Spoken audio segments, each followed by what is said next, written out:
ଦୁଇଶହ ଟଙ୍କା ଭିତରେ ରେମୁଣା ମହୋତ୍ସବରେ କ'ଣ ଖାଇହେବ ଆସନ୍ତୁ ଦେଖିବା। ତ ରାଧେ ରାଧେ ସାଙ୍ଗମାନେ, ଆଜି ଆମର ଚ୍ୟାଲେଞ୍ଜ ଆରମ୍ଭ ହୋଇଥିଲା କୁଲ୍ଫି ଠାରୁ, ଯାହାର ମୋତେ ନାଁ ହିଁ ଜଣା ନଥିଲା। ସେଥିପାଇଁ ମୁଁ ନାଁ ଦେଇଦେଇଛି କୁଲ୍ଫି, ଯାହାର ମୂଲ୍ୟ ଥିଲା 30 ଟଙ୍କା ଆଉ ଟେଷ୍ଟ ମଧ୍ୟ ବହୁତ ଭଲ ଥିଲା।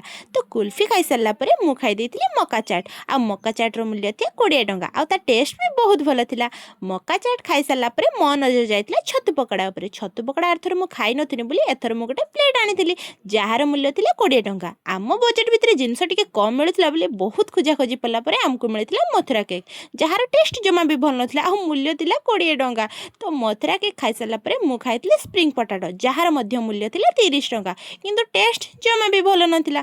ତ ସ୍ପ୍ରିଙ୍ଗ ପଟାଟୋ ଖାଇସାରିଲା ପରେ ମୋତେ ଟିକେ ଇଚ୍ଛା ହେଇଥିଲା ଛତୁ ପକୋଡ଼ା ଖାଇବା ପାଇଁ, ଯାହାର ମୂଲ୍ୟ ଥିଲା 20 ଟଙ୍କା। ତ ଛତୁ ପକୋଡ଼ା ଖାଇସାରିଲା ପରେ ମୋ ପାଖରେ ମାତ୍ର 50 ଟଙ୍କା ବଳିଥିଲା, ଯାହାକୁ ନେଇ ମୁଁ ଖାଇ ଦେଇଥିଲି ମଞ୍ଚୁରିଆନ୍। ଆଉ ଯାହା ଏତେ ଗରମ ଥିଲା ଯେ ମୁଁ ଠିକ୍ସେ ଖାଇ ବି ପାରିଲିନି। ତ 20 ଟଙ୍କାରେ ଆଇସ୍କ୍ରିମ୍ ଖାଇ ମୁଁ ଚାଲିଲି ଘରକୁ। ଆପଣ ଟିକେ ଲାଇକ୍, କମେଣ୍ଟ ଆଉ ସବସ୍କ୍ରାଇବ୍ କରିଦେବେ। ଧନ୍ୟବାଦ।